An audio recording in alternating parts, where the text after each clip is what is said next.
কৈছিলো বিৰতিলৈ যোৱাৰ পূৰ্বে আমি পোনপটীয়া সম্প্ৰচাৰত অখিল গগৈক পাবলৈ চেষ্টা চলাম কিন্তু অখিল গগৈ আমাৰ সৈতে পোনপটীয়া সম্প্ৰচাৰত আছে মই অখিল গগৈৰ কাষলৈ যাম কিন্তু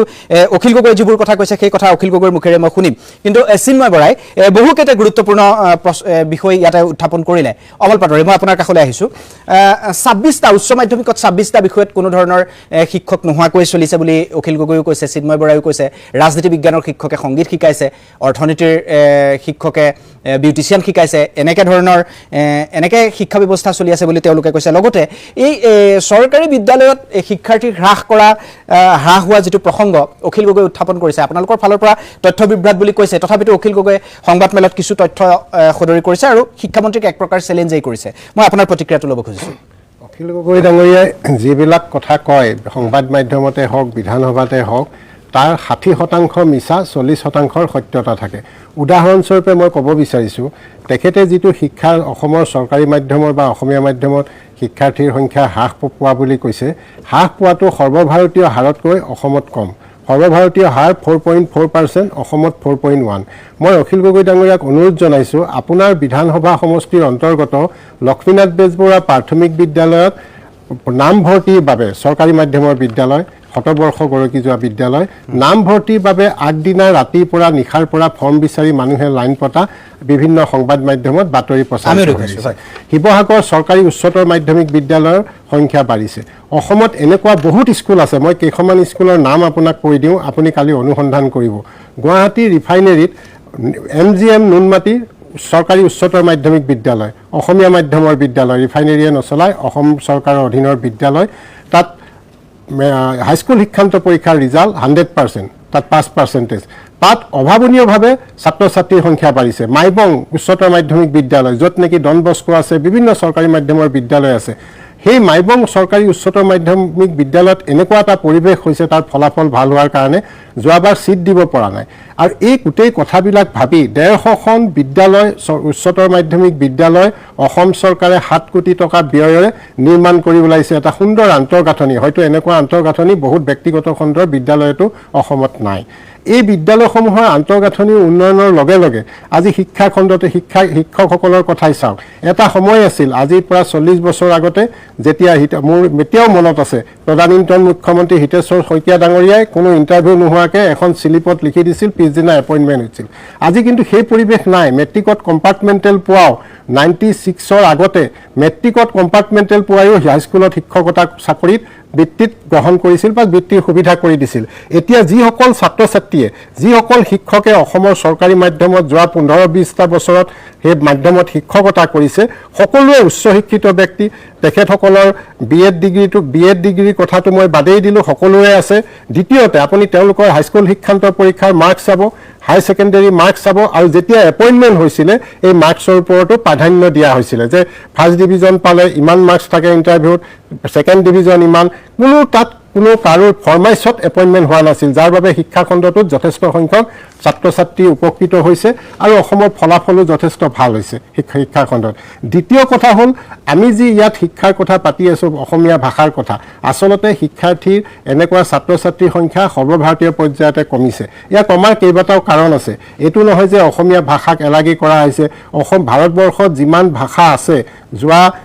40টা বছৰত অসমীয়া ভাষা এতিয়াও দপদপাই আছে ভাৰতবৰ্ষৰ যি ভাষাৰ যদি পৰিসংখ্যা চাই ভাষা লিখা মানুহৰ সংখ্যা চাই অসমীয়া ভাষাৰ সেই অৱস্থালৈ এতিয়ালৈকে যোৱা নাই আমি যদিও মাজে মাজে শংকা প্ৰকাশ কৰোঁ তথাপিতো অসমীয়া ভাষাৰ এক সুন্দৰ ৰূপত ভাৰত বিশ্বৰ বুকুত অসমীয়াই জিলিকি আছে এতিয়া তৃতীয় কথাটো হ'ল অখিল গগৈ ডাঙৰীয়াই আজি বিধানসভাত কেইবাটাও কথা কৈছে তেখেতৰ কথাটো হ'ল দুজন বিধায়ক ৰাইজৰ দলৰ আহিছে 19 জন আহিছে কংগ্ৰেছৰ এজন তৃণমূল কংগ্ৰেছৰ পৰা এবাৰ আহিছে দুজন AUDFৰ পৰা আহিছে তেখেতে আজি বিধানসভাত এটা কথা কৈছে যে মুখ্যমন্ত্ৰীয়ে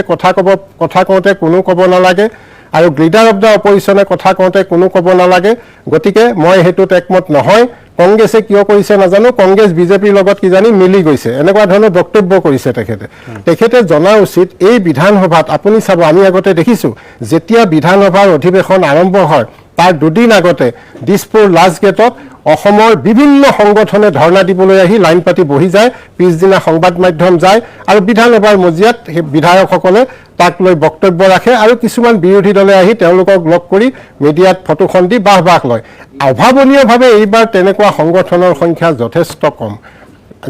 অহাকালি অখিল গগৈ নিজে গৈ এবাৰ চাব, আজিকালি লাষ্ট গেটত বহিব দিয়া নহয়, চচলত তেওঁলোকৰ কাৰণে আজি 15-20 বছৰ আগতেই এটা ঠাইত নিৰ্ধাৰণ কৰি দিয়া আছে, তাতে কোনোবাই দাবী উত্থাপন কৰিব পাৰে। সেই সংখ্যাটো আগৰ লগত মিলাই চাব যে যথেষ্ট কম। তাৰ মানে কি হৈছে, অসমৰ সমস্যাসমূহ, অসমৰ যিবিলাক সমস্যা মাননীয় মুখ্যমন্ত্ৰী ডাঙৰীয়াই যোৱা সময়ছোৱাত যিবিলাক শৈক্ষিক কেন্দ্ৰতে হওক বা বিভিন্ন ক্ষেত্ৰত ল এণ্ড অৰ্ডাৰৰ ক্ষেত্ৰতে হওক যিখিনি কাম কৰি আছে এইখিনিত ৰাইজ সন্তুষ্ট হয়, তাৰ মাজতো কিছু আৰু কৰিব লগা আছে। আজি চাব অখিল গগৈ ডাঙৰীয়াই এটা কথা উত্থাপন কৰিছে, জেনেৰেল ডায়েৰী এণ্ট্ৰি আৰু FIR দুটা বিষয় তেওঁ উত্থাপন কৰিছে। জেনেৰেল ডায়েৰী এণ্ট্ৰি আৰু FIR আগতেও আছিল। আগতে কি কৰিছিল, আজিৰ পৰা 15-20 বছৰ আগতে পুলিচে কিছুমান মানুহক উচতাই দিছিল, আপুনি গোচৰটো দি দিয়ক, গোচৰটো দি দিয়া হ'ব, ইটো পক্ষক কয়, আসামীক কয় যে এতিয়া কি কৰিম, হাৰাশাস্তি কৰিছিলে। আজি সেই হাৰাশাস্তি পৰ্যায় নাই। এখন এপ্লিকেশ্যন যেতিয়া লৈ যাব, কোনোবা ঘৰুৱা ধৰক স্বামী পত্নীৰ মাজত লাগিছে, পুলিচৰ ওচৰত যেতিয়া যাব পত্নী পক্ষই হওক, তেতিয়া পুলিচে প্ৰথমতে আৰক্ষীয়ে বিচাৰে যে পৰিয়ালটোৰ মাজত বিভেদ নহওক, আপোনালোকে মিলামিলি কৰক। তেনেকুৱা এপ্লিকেশ্যনবিলাক হয়তো জেনেৰেল ডায়েৰীত এণ্ট্ৰি কৰি থৈ দিয়ে, যাতে পিছদিনা আহি আকৌ স্বামী পক্ষ আহি আকৌ বুজাবুজি হ'ব পাৰে, উঠাই ল'ব পাৰে, যাতে ৰেজিষ্টাৰ নকৰে, জুৰি পক্ষৰ মাজত এটা সুযোগ দিয়ে। তেনেকুৱা ধৰণে কিছুমান ঘটনা ঘটিছে। গতিকে সেই ঘটনাবিলাককে অখিল গগৈ এটা বেলেগ ৰূপ দিব বিচাৰিছে। আৰু দ্বিতীয় কথা, মই ড্ৰপ আউটৰ কথা কওঁতে এইখিনিতে এটা কথা কওঁ, আমি যেতিয়া ছাত্ৰ ছাত্ৰীসকলে এডমিশ্যন লওঁতে কোনোবাই কটনতো লয়, আৰ্যতো লয়, আৰ্যতো ফৰ্ম দিয়ে, কটনতো লয়, আৰু কটনৰ এডমিশ্যন যদি দেৰি হয় আৰ্যত লয়। এইটো আমাৰ দিনতো হৈছিল, আমিও কৰিছিলোঁ। আৰ্যত আমি লৈ লওঁ, কটনৰ আগতে এডমিশ্যন, পিছত আমাৰ নামটো যেতিয়া ইয়াত পালোঁ তাৰ পৰা উইড্ৰ হয়। এই উইড্ৰ হ'লে ড্ৰপ আউট বুলি দেখাই দিয়া হৈছে। অখিল গগৈ ডাঙৰীয়াই তেনেকুৱা কথা কিছুমানো কৈছে। তেখেতৰ নিজৰ সমষ্টিৰ লক্ষ্মীনাথ বেজবৰুৱা প্ৰাথমিক বিদ্যালয়, শিৱসাগৰ চৰকাৰী উচ্চতৰ মাধ্যমিক বিদ্যালয়ত কালি খবৰ কৰক, তেখেতে গম পাব এনৰোলমেণ্ট বহু স্কুলত বাঢ়িছে, 2-এখন স্কুলত কিন্তু কমিছে, সেই কথাটো সত্য। ঠিক আছে, মই পংকজ লোচন গোস্বামী আপোনাৰ কাষলৈ আহিছোঁ। আপুনি দুইজনৰে কথাখিনি শুনিলে। মই FIR প্ৰসংগত অখিল গগৈ কি ক'লে, অখিল গগৈৰ বক্তব্য আমাৰ লগত আছে, প্ৰয়োজনত মই সেই বক্তব্য শুনাব পাৰিম। তাৰপিছত মই ধুবুৰীলৈও যাম। মই আপোনাক এটা কথা সুধিছোঁ, এই চৰকাৰী বিদ্যালয়ত ছাত্ৰ ছাত্ৰীৰ কমাক লৈ অখিল গগৈয়ে যিখিনি তথ্য দিছে, অমল পাটোৱাৰীয়ে কিছু কথা নস্যাৎ কৰিছে, 60% শুদ্ধ, 40% ভুল বুলি কৈছে। এই গোটেই কথাখিনি শুনাৰ পিছত আপুনি গোটেই বিষয়টো কেনেদৰে চাইছে? মই বিষয়টো তেনেকৈ চাওঁ, পবিত্ৰ বিধানসভাখনত বিৰোধী হ'ল ৰাইজৰ কথাখিনি বিৰোধীৰ মুখেৰে ওলাব। হয়, সৰ্বদলীয় গণতন্ত্ৰত সকলোৱে নিৰ্বাচন খেলি যোনেই সংখ্যাগৰিষ্ঠতা পালে তেওঁই চৰকাৰ কৰিলে, তেওঁলোকে নিজৰ দলৰ যি নীতি আদৰ্শ সেইমতে দেশখন চলাবৰ কাৰণে চেষ্টা কৰিব। তাৰ ব্যতিৰেকে বিৰোধীৰ আসনত বহা সন্মানীয় সদস্যসকলে তেওঁলোকে চৰকাৰত নাই, কিন্তু তেওঁলোকৰ নীতি আদৰ্শ সম্পৰ্কত চৰকাৰৰ কাৰ্যপ্ৰণালীত য'ত বাধা বিপত্তি বা অসুবিধাৰ সৃষ্টি হৈছে তেনেকুৱা কথাবিলাক উল্লেখ কৰিব। এতিয়া মোৰ প্ৰশ্নটো হ'ল এইটো, বিৰোধীৰ বক্তব্য গঠনমূলকভাৱে লোৱাত আপত্তি ক'ত? মোৰ এটা ডাঙৰ প্ৰশ্ন। পবিত্ৰ বিধানসভাত চবেই ৰাইজক কমিটমেণ্ট কৰি আহিছে, ৰাইজৰ সেৱা কৰিম বুলি তাত আহিছে, আৰু চবেই ৰাইজৰ স্বাৰ্থতেই কিবা এটা কাম কৰিছে, কিবা এটা কথা কৈছে। তাক পোনচাতে নস্যাৎ কৰি অবান্তৰ বকিছে বুলি কোৱাৰ পৰিৱৰ্তে গঠনমূলকভাৱে কথাবিলাক লোৱাত আপত্তি কৰিবলগীয়া কিবা আছে নেকি? তাত চৰকাৰখন ভাঙি যাব নেকি? তাততো চৰকাৰখন ভাঙি নাযায়। সমিল মিলেৰে আমাৰ আটাইৰে লক্ষ্য হ'ল দেশখনৰ উন্নয়ন কৰা।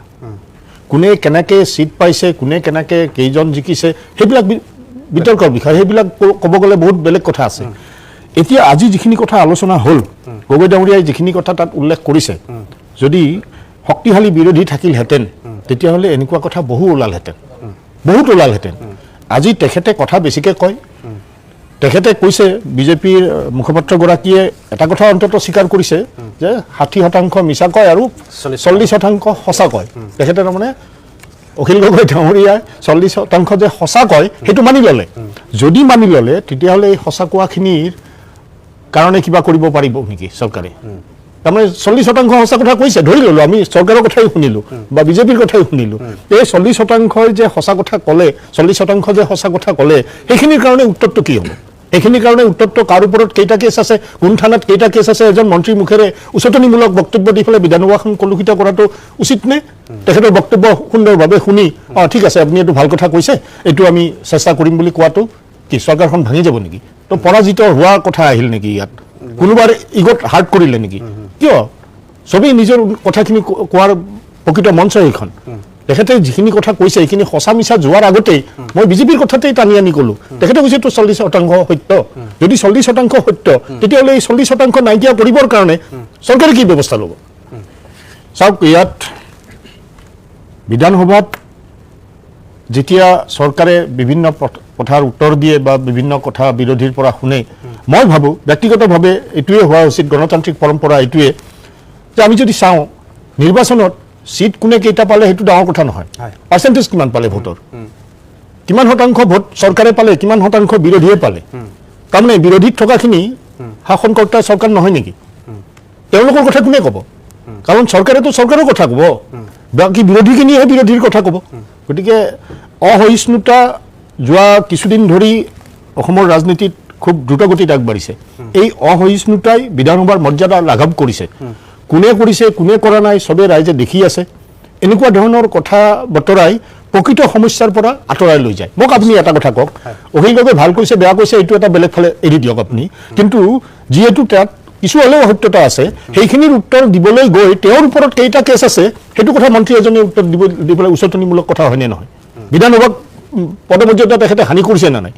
বিধানসভা উত্তপ্ত কৰিছে নে নাই? অখিল গগৈৰ মুখ নাই নেকি? তেখেতক যেতিয়া পাৰ্চনেল এটেক কৰিব তেখেতেওতো পাৰ্চনেল এটেক কৰিব। ধোৱা তুলসীৰ পাতটো কোনো নহয়, ধোৱা তুলসীৰ পাত কোনোও নহয়। আন্তাজৰ ওপৰতে কিবা এটা কথা কৈ দিব উচতনিমূলকভাৱে, চবেই হৈ হৈ দিব, চবেই তালি বজাব, চবেই চিঞৰ বাখৰ কৰিব। শাসক পক্ষই চিঞৰ বাখৰ কৰিলে অধ্যক্ষৰ কোনো ৰিয়েকশ্যন নাই, আৰু এজন দুজন বিৰোধীয়ে কিবা এটা ক'লেই সদনৰ পৰা বাহিৰ কৰি দিব। এনেকুৱা কাহিনী আগত আমি দেখা পাই আহিছোঁ। চিটৰ পৰা উঠি গৈ ঘোচা মাৰিবৰ কাৰণে উদ্যত হোৱা শাসকীয় পক্ষৰ সদস্যক সসন্মানে সদনত বহাই ৰাখিলে, আৰু ৰাইজৰ স্বাৰ্থত প্ৰতিবাদ কৰিব যোৱা বিধায়কক সদনৰ পৰা বহিষ্কাৰ কৰিলে। আমিতো দেখিছোঁ এইবিলাক কথা। গতিকে মোৰ বক্তব্য এইটো যে বিৰোধীৰ বক্তব্য সন্মান সহকাৰে শুনি চৰকাৰে তাৰ পৰা কিবা এটা গ্ৰহণ কৰি ৰাইজৰ স্বাৰ্থত কাম কৰাত অসুবিধাটো ক'ত আছে? মোৰ বক্তব্য এইখিনিয়ে। ঠিক আছে, মই আহিম। মই অকণমান ধুবুৰীলৈ যাব খুজিছোঁ। মাছুদ আখতাৰ জামান আছে আমাৰ সৈতে।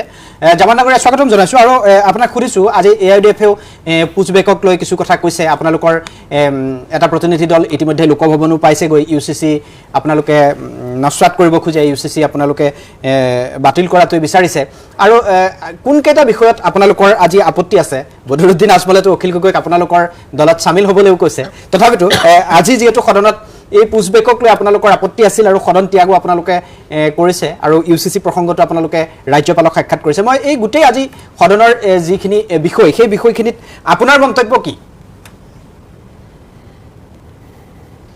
চাওক,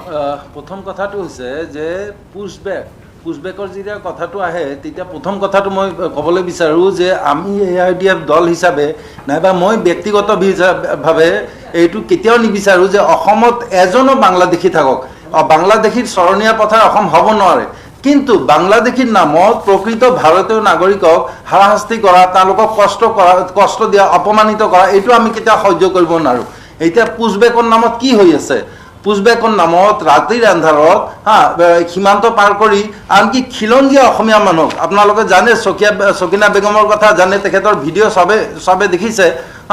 তো তেখেতে বাংলা কি বুজিয়ে নাপায়, বাংলা ভাষা কোৱাটো দূৰৰ কথা। তেখেতক আজি ৰংপুৰ জেলত থৈ দিয়া হৈছে। এটা মানুহৰ, এজন বিদেশীৰ নেশ্যনেলিটি ডিটাৰমিন নকৰাকৈ কিভাৱে এটা দেশৰ আন এটা দেশৰ সীমান্তত পঠিয়াই দিব পাৰি? এইটো দিছ ইজ এগেইনষ্ট ইণ্টাৰনেশ্যনেল ল, this is against basic human right. ঠিক আছে, গতিকে সেইটো হোৱাটো আমি কেতিয়াও সমৰ্থন নকৰোঁ। আৰু লগতে যিটো কথা কোৱা হৈছে যে এই যে যিসকলক পুছবেক কৰা হ'ল, হয় কি নহয়, সেই পুছবেক কৰাসকলৰ কিমানজন ফিৰি আহিল সেইটো জানেনে? গোটেই পুছবেকৰ কাহিনীটো এটা হক্স। অসমত যিসব বেচিক প্ৰব্লেম আছে সেই প্ৰব্লেমৰ পৰা মানুহৰ নজৰ আঁতৰাই ৰাখিবলৈ, মানুহৰ চকু আঁতৰাই ৰাখিবলৈ আপোনাৰ 100, 200, 300 পুছবেক কৰি দিলে। খুব বাহ ল'লে তাৰ আকৌ মানে আধাতকৈ বেছি মানুহ নিজৰ ঘৰলৈ ঘূৰি আহিলে ইয়াৰ গোটেই উদ্দেশ্যটো হৈছে যে অসমৰ যিটো এটা বিদেশী সমস্যা আছে যিটো এটা পাৰ্মানেণ্ট সমস্যা ইয়াৰ সলিউশ্যন কোনো নিবিচাৰে বিশেষকৈ এই বিজেপি চৰকাৰে কেতিয়াও নিবিচাৰে বিজেপি চৰকাৰে এই প্ৰব্লেমটোৰ সলিউশ্যন নিবিচাৰে এটাই উদ্দেশ্য হৈছে যে অসমত যিমানটা হেৰি আছে আজি ইনফ্ৰাষ্ট্ৰাকচাৰ বুলিবলৈ একো নাই নীতি আয়োগ যিটো আপোনাৰ ডাবল ইঞ্জিনযুক্ত চৰকাৰ বুলি কয় সেই ডাবল ইঞ্জিন চৰকাৰৰ যিটো আপোনাৰ ওপৰত থকা চৰকাৰ তাৰে নীতি আয়োগৰ ষ্টেটিষ্টিক্স মতে এডুকেশ্যনত আপোনাৰ হেৰি কি কয় 25 নম্বৰত আছে গোটেই ভাৰতৰ ভিতৰত অসম তাৰপিছত হেৰি কি কয় চাইল্ড মৰ্টালিটি 20 নম্বৰত আছে আপুনি কল্পনা কৰিব নোৱাৰে এই হেৰি ইনফ্ৰাষ্ট্ৰাকচাৰৰ ক্ষেত্ৰত একোৱে নাই আজি বদৰুদ্দিন আজমল চাহাবে আৰু এটা বৰ ইম্পৰ্টেণ্ট প্ৰশ্ন উঠাইছিলে যে অসমত যিমানখিনি হয়তো হেৰি হৈছে উদ্যোগ স্থাপন হৈছে হয় কি নহয় এইটো গভৰ্ণমেণ্ট ষ্টেটিষ্টিক্স দেই এই উদ্যোগ আপোনাৰ উদ্যোগ প্ৰায় 900+ উদ্যোগ স্থাপন হৈছে ইয়াৰ ভিতৰত আপোনাৰ মুঠতে হেৰি হৈছে কি কয় ৭৭,৮৪৭ জন মানুহে চাকৰি কৰি আছে চাকৰি পাইছে ঠিক আছে আৰু ইয়াৰ ভিতৰত মাত্ৰ 22%হে অসমৰ লোকেল মানুহ হুৱেজ গভৰ্ণমেণ্ট নিয়ম মতে 80% লোকেল মানুহ হ'ব লাগে আৰু এইসকল হেৰি কি এইসকল যিসব ইণ্ডাষ্ট্ৰি আছে তেওঁলোকে GST 15 ইয়াৰ্ছলৈকে GST পাই আছে কনচেশ্যন তাৰপিছত 33 ছাবচিডি পাই আছে গভৰ্ণমেণ্টৰ পৰা তাৰপিছত হেৰি কি কয় 50% ইলেক্ট্ৰিচিটি ছাবচিডি পাই আছে আপোনাৰ চাকৰিৰ হেৰি বাহিৰ হৈছে কিন্তু চাকৰি পাইছে কোনে আমাৰ খিলঞ্জীয়া লোক আমাৰ অসমীয়া লোক সেই চাহৰ কাপটোলৈ দৌৰাদৌৰি কৰাৰ বাহিৰে কোনো ধৰণৰ উদ্যোগত কোনো চাকৰিয়ে পোৱা নাই মেনেজাৰিয়েল পোষ্টত কিমান আছে হয় কি নহয় এইটো প্ৰশ্ন কৰোঁতে দুৰ্ভাগ্যবশতঃ আমাৰ যি উদ্যোগ মন্ত্ৰী অপদাৰ্থ উদ্যোগ মন্ত্ৰী মই আকৌ কৈ আছো অন কেমেৰা অপদাৰ্থ উদ্যোগ মন্ত্ৰী তেখেতে যি ধৰণে উত্তৰ দিছে মানে চালে বেৰে ক'বা উত্তৰ দি আছে তেওঁ কিবা অসম বোলে একেবাৰে বিশ্বায়নৰ পথত গৈ আছে কিন্তু আজমলেতো উদ্যোগ মন্ত্ৰীৰ নামে নাজানো বুলি কৈছে কোনো ধৰণৰ উত্তৰ নাই বদৰুদ্দিন আজমলে উদ্যোগ মন্ত্ৰীৰ নামে নাজানো বুলি কৈছে শুনক মন্ত্ৰী হোৱাটো ডাঙৰ কথা মন্ত্ৰীৰ নাম জনাটো ডাঙৰ কথা নহয় আজমলে যে শপত লৈছে সেই কথা আজি উদ্যোগ মন্ত্ৰী হৈছে উদ্যোগ মন্ত্ৰীৰ নামটো জনাটো তাৰ বাবে জৰুৰী নেকি উদ্যোগ মন্ত্ৰীৰ নামটো মুখস্থ কৰি লোৱাটো তাৰ জৰুৰী নেকি তেওঁ এজন বিধায়ক হিচাপে প্ৰশ্ন কৰিছে প্ৰশ্নৰ উত্তৰ কেলে দিব নোৱাৰিলে কাৰণ উত্তৰ তেওঁলোকৰ নাই উদ্যোগ মন্ত্ৰীৰ নাম জানিব লাগে বুলি ক'ত লিখা আছে কিন্তু প্ৰশ্নটো উত্তৰটো দিবলৈ বাধ্য যিখিনি প্ৰশ্ন কৰিছিলে টু দি পইণ্ট প্ৰশ্ন কৰিছিলে তাৰ কি উত্তৰ দিছে আপুনি শুনিছেনে নিশ্চয় শুনিছে হয় কি নহয় উত্তৰ ক'ত আপোনাৰ 80% খিলঞ্জীয়া মানুহে হেৰি এমপ্লয়মেণ্ট পাব লাগে আজমলৰ ৰপ্তানি অবৈধ 20%তকৈ সামান্য বেছি আজমলৰ ৰপ্তানি অবৈধ বুলি যিটো কথা কোৱা হৈছে আজমল চিঞৰিছে কেলে শুনক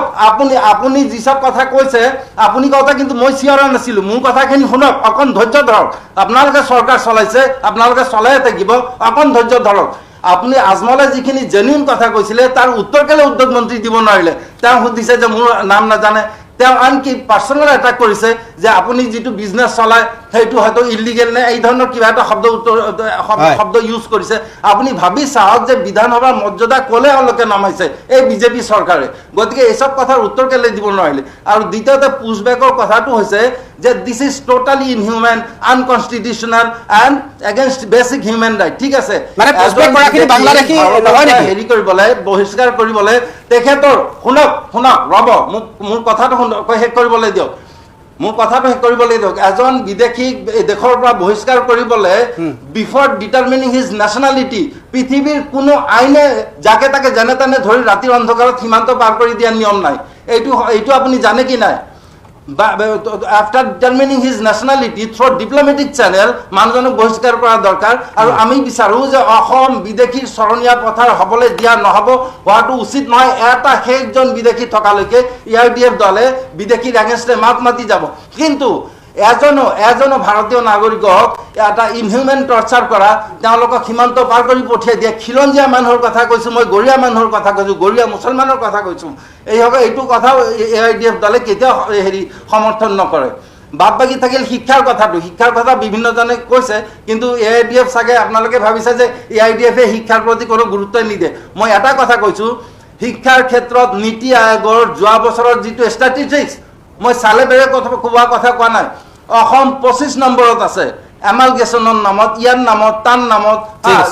স্কুলৰ পিছত স্কুল নোহোৱা কৰি দিছে হৰা ষ্টুডেণ্ট কমি গৈছে আমাৰ বিজেপিৰ মুখপাত্ৰজনে কিবা গোটেই অসমৰ স্কুলৰ কথা ক'ব যাওঁতে কিবা মাইবং শিৱসাগৰ নুনমাটিৰ স্কুলৰ কথা কৈছে 3টা স্কুল মই হাঁহিম নে কান্দিম কওক আপোনালোকে আজি অসমৰ যিটো অৱস্থা ইয়াতে এটা লিংক আছে কিন্তু মই কৈছো এইটো এটা বিৰাট ষড়যন্ত্ৰ যে অসমৰ পৰা অসমীয়া ভাষাটোক নোহোৱা কৰাৰ এটা ষড়যন্ত্ৰ ভাষা আন্দোলন মাধ্যম আন্দোলন শ্বহীদৰ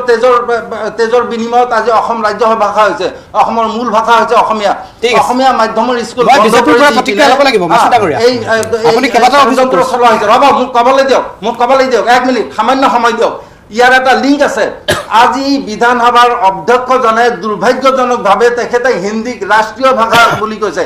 ভাৰতত কোনো ৰাষ্ট্ৰীয় ভাষা নাই হিন্দী হৈছে চৰকাৰী ভাষা আৰু তাক বিজয় গুপ্তাই সমৰ্থন কৰিছে গোটেই অসমীয়া ভাষা অসমীয়া কালচাৰ অসমীয়া সংস্কৃতিক গুপ্তা আৰু সিংঘাল কোম্পানীৰ হাতত তুলি দিয়াৰ এটা ষড়যন্ত্ৰ হৈছে অসমীয়া মাধ্যমৰ স্কুল বন্ধ কৰা ইয়াতে আৰু কথা আছে কাজিৰঙা ইউনিভাৰ্চিটিৰ 50% শ্বেয়াৰ বিক্ৰী হৈ গ'ল ইয়াৰ লগতে অসমীয়া মাধ্যমৰ স্কুল কলেজ বন্ধ হৈ যোৱাৰ ৰিলেশ্যন আছে কোনোবা বিশাল মানে ৰাজনৈতিক নেতাৰ পত্নীয়ে কিবা ইণ্টাৰনেশ্যনেল স্কুল খুলিছে ইয়াৰ লগত অসমীয়া মাধ্যমৰ স্কুল বন্ধ হৈ যোৱাৰ ৰিলেশ্যন আছে আপোনালোকে ৰিলেশ্যনটো খুঁজি বাহিৰ কৰক ঠিক আছে আপুনি ক'ব এই বিষয়ে বিজেপিৰ যিজন পেনালিষ্ট আছে আপুনি উত্তৰ দিয়ক ঠিক আছে উত্তৰ দিব আপুনি অকণমান ধৈৰ্য ধৰক কথা নক'ব আপোনালোকে হয় ধৈৰ্য ধৰক বিজেপিয়ে উত্তৰ দিব অমল পাটোৱাৰী আছে উত্তৰ দিব অমল পাটোৱাৰী চাওক অসমত অবৈধ বাংলাদেশীৰ সুৰক্ষা আৰু ৰক্ষণাবেক্ষণ আৰু বাংলাদেশীৰ আগ্ৰাসনৰ বাবে জন্ম হোৱা ইউডিএফ দল এটাৰ পৰা ইয়াতকৈ বেছি কথা অসমৰ ৰাইজে আশা নকৰে তেওঁলোকে পুছবেক কাক কৰিছে অবৈধ বাংলাদেশী ম্যাদ কৰা হৈছে ম্যাদ পুছবেক কৰাৰ পিছত তেওঁলোক জাঙুৰ খাই উঠিবই ইউচিচি ইতিমধ্যে বিধানসভাত পাছ হ'ল সকলোৱে সমৰ্থন কৰিছে অসমত জাতি বৰ্ণ ধৰ্ম নিৰ্বিশেষে সকলোৱে সমৰ্থন কৰিছে তেওঁলোকে সমৰ্থন নকৰে এইটো তেওঁলোকৰ নীতি তেওঁলোকে সেইটো কাৰণে জন্ম হৈছিলে যে ম্যাদ ৰক্ষণাবেক্ষণ দিব লাগে চৰকাৰী মাদ্ৰাছা বন্ধ কৰি দিয়া হ'ল বিজেপি আমোলত বিজেপিয়ে চৰকাৰ গঠন কৰাৰ পিছত যোৱা সময়ছোৱাত চৰকাৰী মাদ্ৰাছাত কি ঘটনা ঘটি আছিল এই কথাবিলাক ৰাইজে জানে আৰু এই চৰকাৰী মাদ্ৰাছা বন্ধ হৈ যোৱাৰ কাৰণে ৰাজনীতিবিদসকলৰ মাজতহে চিন্তা আহিছে যি সচেতন সংখ্যালঘু ৰাইজ আছে অসমৰ তেওঁলোকে কিন্তু ভাল পাইছে কিয় তেওঁলোকে এই বিষয়টোক লৈ অসমত কতো সংগ্ৰাম নহ'ল কেৱল টকশ্ব' আৰু বিধানসভাত ইউডিএফ আৰু ম্যাদ ৰক্ষণাবেক্ষণ দিব খোজা কেইটামান ৰাজনৈতিক দলৰ নেতা পালি নেতাৰ বাহিৰে এই বিষয়টোত অসমৰ সকলোৱে সমৰ্থন জনালে সকলোৱে ইয়াত মুখ্যমন্ত্ৰী ডাঙৰীয়াক ধন্যবাদ জনালে দ্বিতীয় কথা হ'ল এতিয়া উচ্ছেদ আৰম্ভ কৰিছে আমি সকলোৱে দেখি আছোঁ বিভিন্ন টিভি চেনেলৰ পৰ্দাটো আমি দেখিবলৈ পাইছোঁ কি ধৰণে ব্যাপকভাৱে উচ্ছেদ কৰি অসমৰ সত্ৰৰ ভূমি দখল কৰি শেষ কৰিলে এই শেষ কৰা সত্ৰভূমিত যেতিয়া উচ্ছেদ আৰম্ভ কৰিছিল পোনপ্ৰথমবাৰৰ বাবে ইউডিএফ দলে এবাৰ আহ্বান জনাইছিল নেকি যে যিসকলে সত্ৰৰ ভূমি দখল কৰিছা সংখ্যালঘু ৰাইজ তেখেতসকলক বিনম্ৰভাৱে অনুৰোধ জনাইছোঁ আপোনালোকে সেই মাটি এৰি দিয়ক কিয় জাতি জনক মহাপুৰুষ শংকৰদেৱে ধৰ্ম প্ৰচাৰৰ বাবে গঠন কৰা সেই মাটিৰ যাতে কোনেও যাতে বহি নাথাকে চৰকাৰে উচ্ছেদ কৰাৰ আগতে এৰি দিয়ক এবাৰ জনাইছিল নেকি উচ্ছেদ কৰাৰ লগে লগে তেওঁলোকে কয় ভাৰতীয় মানুহক উচ্ছেদ কৰা হৈছে অমুকক উচ্ছেদ কৰা হৈছে উচ্ছেদিত লোকসকলৰ প্ৰতি তেওঁলোকৰ দৰদ জাগে আৰু এই দৰদ জাগি অসমৰ গোটেই ভৌগোলিক বিন্যাস সলনি কৰি পেলালে আজি জাতিটো কি পৰ্যায়লৈকে গুচি গ'ল ডক্টৰ হিমন্ত বিশ্ব শৰ্মা ডাঙৰীয়া যদি 2021 অসমৰ মুখ্যমন্ত্ৰী নহ'লহেঁতেন 10 বছৰৰ ভিতৰত অসমীয়া জাতিয়ে ভিক্ষাৰ জুলুঙা ল'ব লগা হ'লহেঁতেন ত্ৰিপুৰাত যিটো হৈছে আজি বিদেশীৰ আগ্ৰাসনৰ ফলত ত্ৰিপুৰীসকলৰ যিটো অৱস্থা হৈছে অসমত সেই অৱস্থাৰ ফালে ধাৱমান হৈছিল আমাৰ বাবে সৌভাগ্যৰ কথা যে ডক্টৰ হিমন্ত বিশ্ব শৰ্মাই দায়িত্ব লোৱাৰ পিছত যেতিয়া উচ্ছেদ আৰম্ভ কৰিছে সংখ্যা এই উচ্ছেদিত অঞ্চলসমূহত সত্ৰৰ মাটি মুকলাই আজি সত্ৰৰ সিদিনাখন পীতাম্বৰ গোস্বামী ডাঙৰীয়াই লণ্ডনত গৈ অসমৰ শংকৰদেৱৰ ওপৰত তেখেতে ভাষণ দিছে তেখেতে ইয়াত 2জন হিন্দু আহিছে সেইটো আপুনিও জানে গতিকে এই কথা হিন্দু আহিলে আপুনি বেয়া পায় নেকি হিন্দু আহিলে বেয়া পায় নেকি হিন্দু আহিবই হিন্দী হিন্দু মানুহ আহিবই সি পাকিস্তানত থাকিলেও ইয়াত আহিব বাংলাদেশত ভাৰতবৰ্ষত নাহি পাকিস্তানত থাকিলে কিয় আহিব পাকিস্তানত থাকিলে কিয় আহিব হিন্দুৰ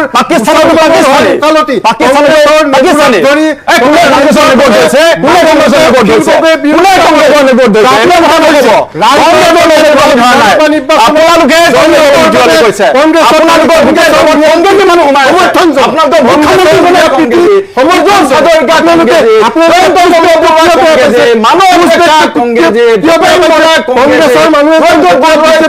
আছে সকলো কংগ্ৰেছী আপোনালোকৰ আপোনালোকৰ লগত গোটেই কংগ্ৰেছ মানুহ এই দলৰ আপোনালোকৰ গোটেই কংগ্ৰেছী আৰু কংগ্ৰেছৰ মানুহ যায় বিজেপি কংগ্ৰেছ দল চলে বিজেপি চলে এই কথাটো মানি ললে বিজেপি কোনে চলাই আছে ৰাজনীতি চলাই অন্য এটা কংগ্ৰেছ চলাই আছে পূৰ্বৰ বৰ্তমান ২০ বছৰ কংগ্ৰেছ এই দলৰ বিজেপি চলাই আছে আজি ৰাজ্যৰ দলে আজি অখিল গগৈ ডাঙৰীয়াই এই নিজামত বহিছে অখিল গগৈ ডাঙৰীয়াই এতিয়া আমাৰ বিজেপিৰ লগত মিলি অসমীয়া নহয় জয়ী হ'ব কাৰণে এটা নাই আকৌ এটা অসমীয়া তেজ নাই এনেকুৱা এটা দলৰ অসমীয়া তেজ নথকা হ'লে মিয়াক দেখে দিলে মিয়াক বাথনে পেখন দিয়াই আপোনাৰ অসমীয়া তেজ আছে আপুনি যাবলৈ ক'ত মিয়াক দেখে দিলে মিয়াক দেখে দিলে আপোনাৰ অসমীয়া তেজ আছে আপোনাৰ ইয়াৰ পৰা মিয়াক খেদিলে ইয়াৰ পৰা মিয়াক খেদিলে যিটো দলে খেদিব তাৰ কাৰণে অসমীয়া তেজ নাই যিটো দলে ৰাখে এইটো গতিকে ৰাইজ আপেলছে ৰাইজৰ দলৰ প্ৰতিনিধি আজি কৈছে যে মিয়াক থকা দলটোৰ গাটো অসমীয়া তেজ নাই মিয়াক যোনে ৰাখিছিলে এই দলটো অসমৰ তেজ আছে তেখেতে আজি ইয়াত নিজে বক্তব্য ৰাখিছে গতিকে আপোনাৰ গতিকে এই কথাটো সকলোৱে জনা উচিত যে ৰাইজৰ দলৰ প্ৰতিনিধিয়ে এটা কথা কৈছে যিটো দলে বাংলাদেশী মিয়াই অসমৰ পৰা খেদাৰ ব্যৱস্থা কৰিছে এই দলটোৰ মাজত চিন্তা নহয় যিসকলে যোৱা আপোনালোক কথা পাতি লাভ নাই অসমীয়া কথা আপুনি চিন্তাই নকৰে আপুনি হিন্দী কথা চিন্তা কৰে আমি ৰাজনীতিলৈ আহিছে এতিয়া দুজন বিধায়ক হৈছে কৰিব দিয়ক না আপুনি আপুনি কংগ্ৰেছৰ আপোনালোকৰ আজি দলৰ সভাপতিয়ে যদি দলৰ সভাপতিয়ে অসম বিধানসভাৰ পৰিৱেশ সৰ্বকালৰ যি অসম বিধানসভাৰ এটা গৌৰৱ আছিল আজি গৌৰীশংকৰ ভট্টাচাৰ্যৰ দৰে পূৰ্ণনাৰায়ণ সিংহৰ দৰে বিশ্ব গোস্বামীৰ দৰে নিহাল বৰুৱাৰ দৰে হেমেন দাসৰ দৰে বিধায়কৰ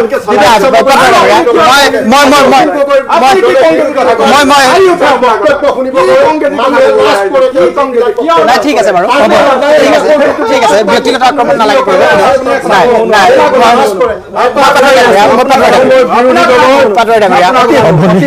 হ'ব মই এনেকে হলে বহুত দীঘলীয়া হৈ যাবগে মূল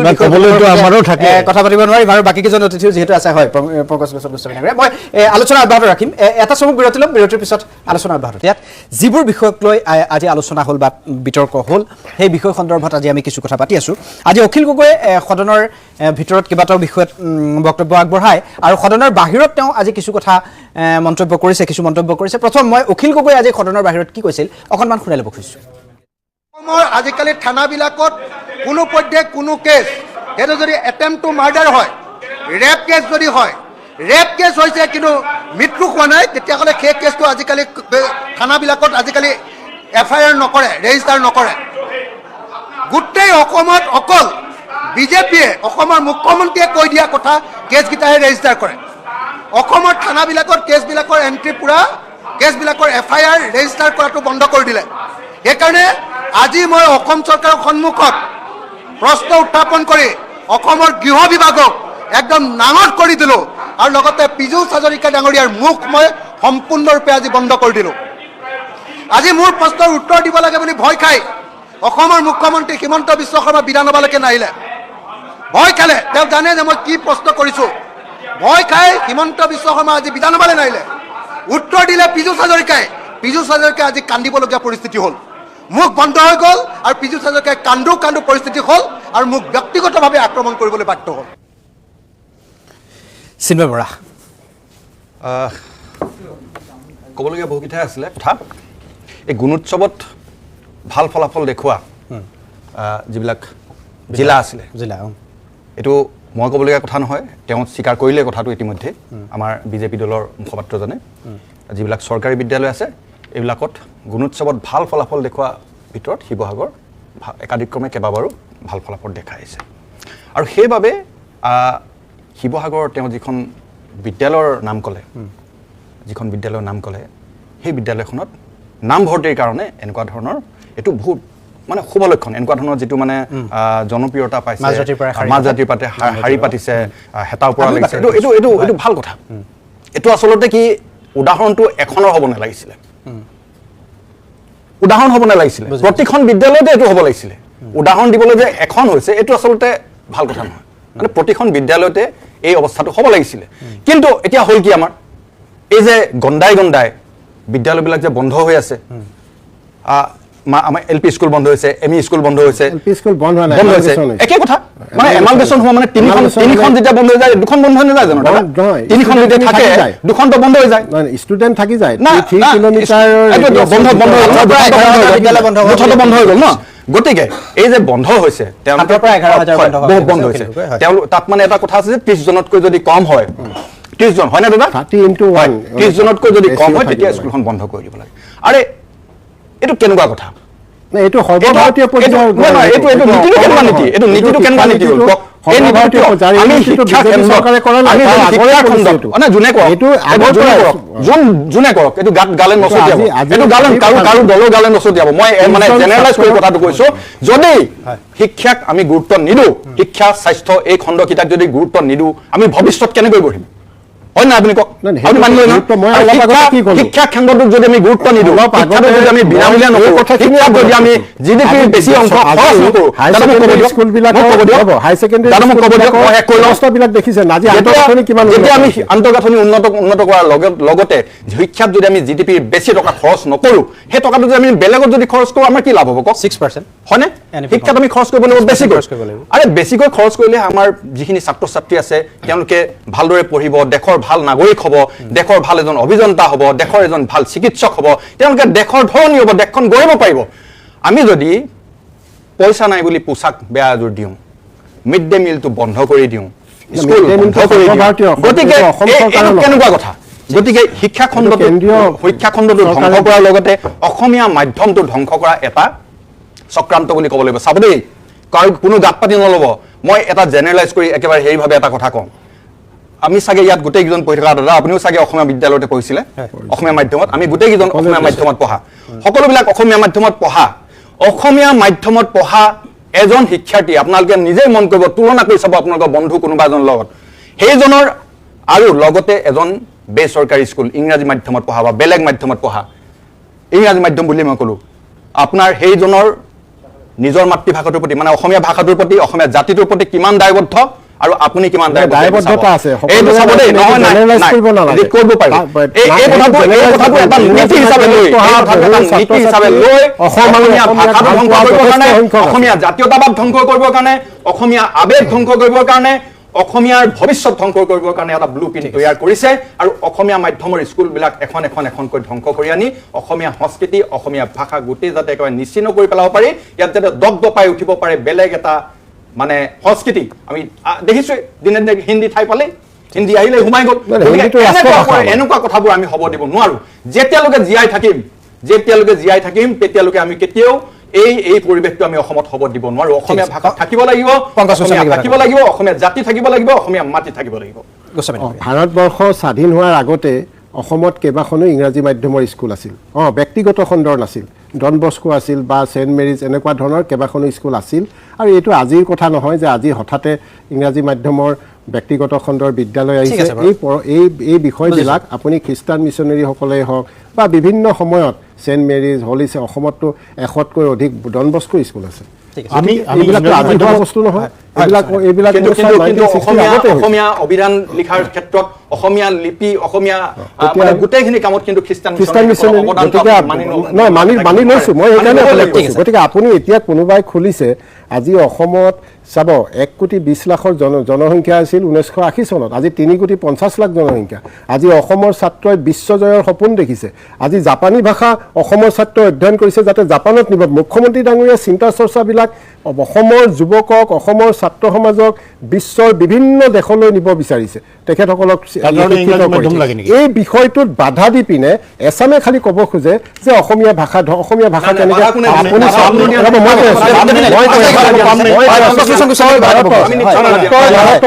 উত্তৰ ভাৰতৰ যদি আটাইতকৈ বেছি বাতৰি কাকতৰ প্ৰচলন হয় এই গোটেই যদি আপুনি 15খন ৰাজ্যৰ চাই অসমতে আটাইতকৈ আঞ্চলিক ভাষাত বেছি বাতৰি কাকত প্ৰকাশিত হয় আলোচনী প্ৰকাশিত আঞ্চলিক ভাষাৰ বিহাৰত নাপায় আপুনি নাপায় অসমীয়া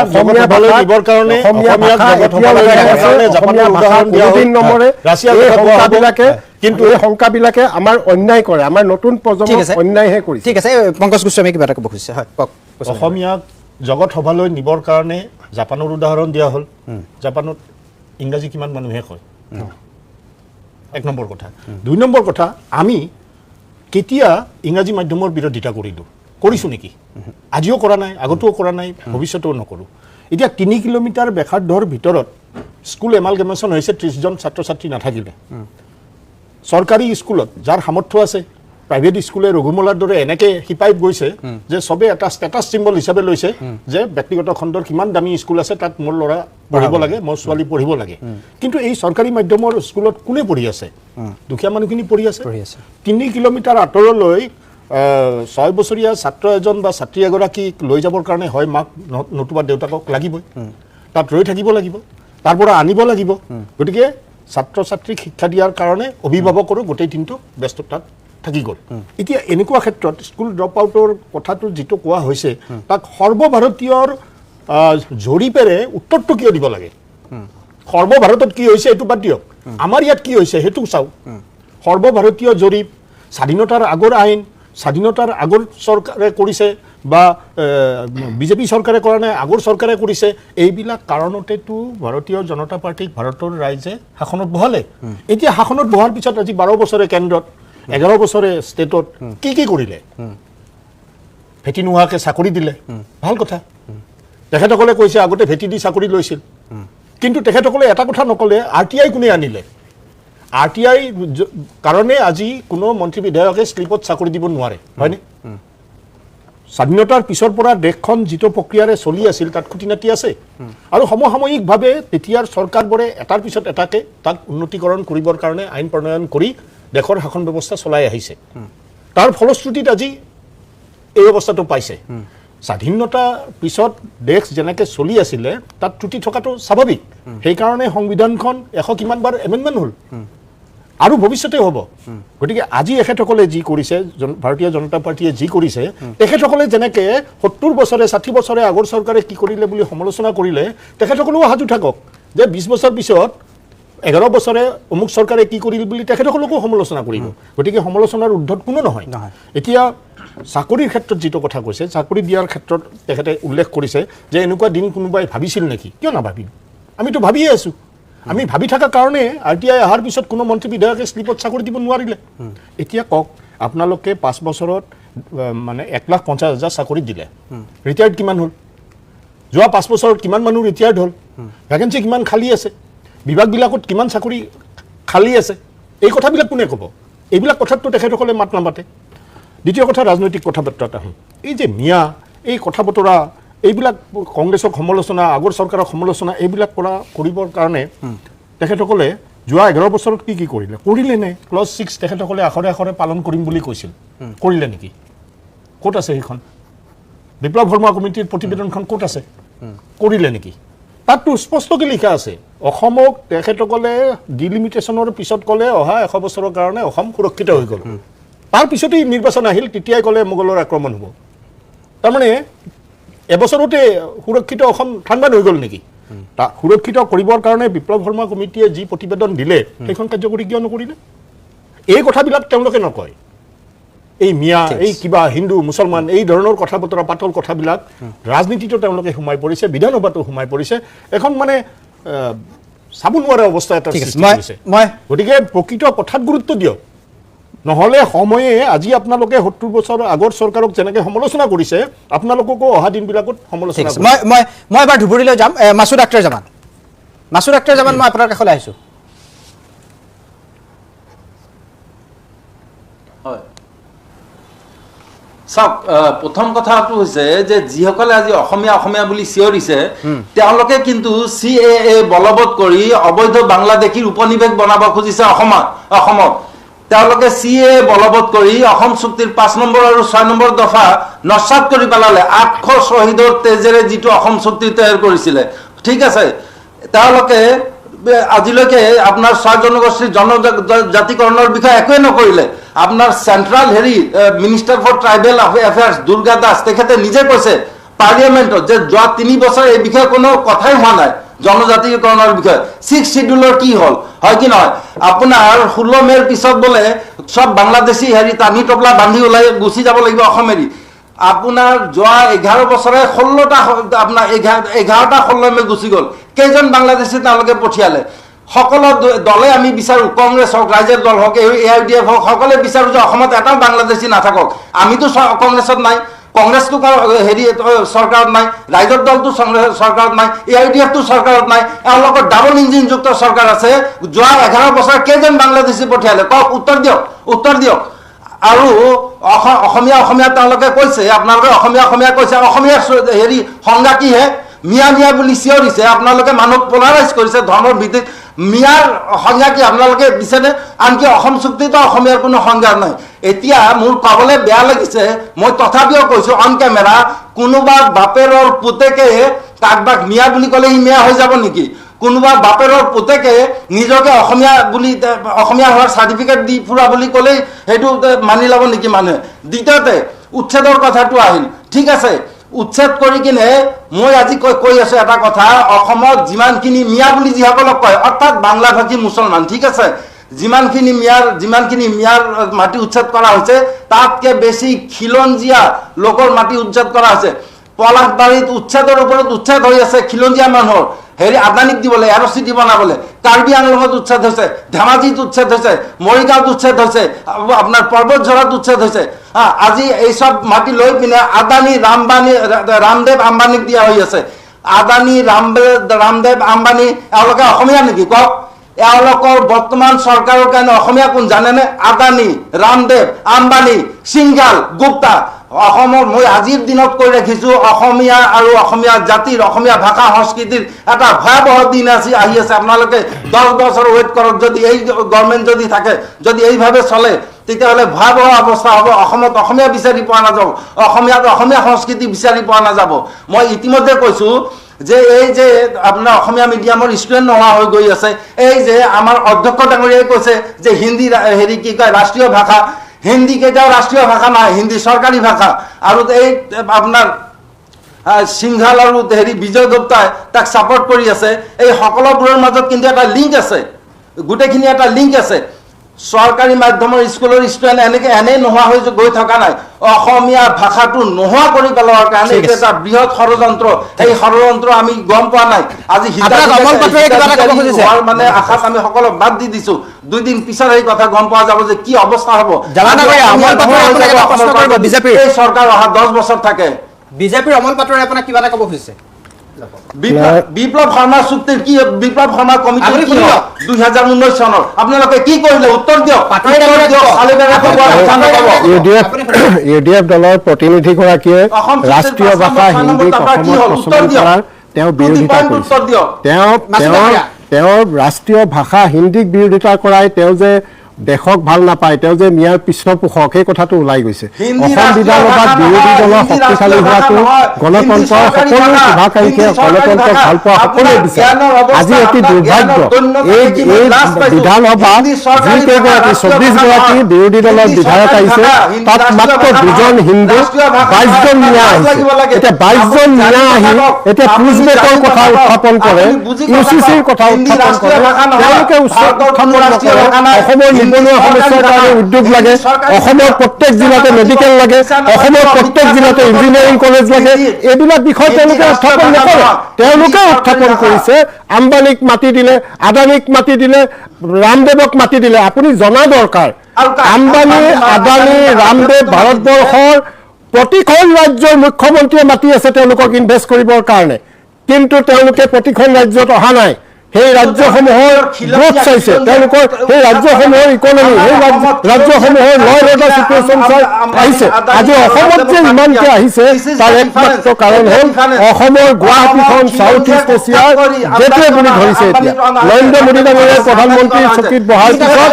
গেটৱে অফ নৰ্থ ইষ্ট নহয় Guwahati gateway of south east Asia. সেইবাবে সেই ব্যৱসায়ীসকল ইয়ালৈ আহিছে। যোৱাকালি আদানী ডাঙৰীয়াই এটা প্ৰজেক্ট ঘোষণা কৰিছে মধ্যপ্ৰদেশ 7,800 কোটি টকা। গতিকে মধ্যপ্ৰদেশত যে গৈছে সেই ইণ্ডাষ্ট্ৰিটো কৰিবৰ কাৰণে তাত সম্ভাৱনা দেখিছে। আজি জাপান ইয়াত আহিছে, সম্ভাৱনা দেখিছে। আগতে কি আছিল? ল এণ্ড অৰ্ডাৰ চিটুৱেশ্যন বেয়া আছিল, ইয়াত সন্ত্ৰাসবাদে জুৰুলা কৰা এখন ৰাজ্য আছিল। সেই ল এণ্ড অৰ্ডাৰ চিটুৱেশ্যন ভাল হোৱাৰ লগে লগে বহিৰাগত যিসকল বাহিৰৰ দেশৰ কোম্পানী বা অন্যান্য দেশৰ সেইসকলেও অহা আৰম্ভ কৰিছে এই কথাটো জনা দৰকাৰ মাটি দখল কৰিছে মাটি দখল কৰা নাই আদানী আহিছে উদ্যোগ সেই উদ্যোগত অসমীয়াই চাকৰি পাব কথা ওলাই থাকে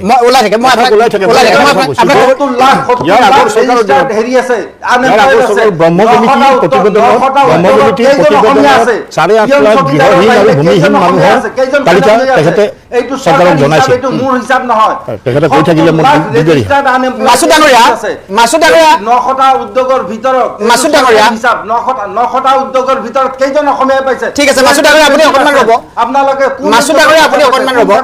মই আপোনাক অকণমান ৰখাইছো মাছুদ ডাঙৰীয়া কেইজন আছে মেনেজাৰেল পোষ্ট মাছুদ ডাঙৰীয়া আপোনাক অকণমান মই ৰখাইছো পংকজ লোচন গোস্বামী আপুনিও ক'ব মই এটা চমু বিৰতি লৈ লওঁ বিৰতিৰ পিছত পংকজ লোচন গোস্বামী মই আপোনাক ক'বলৈ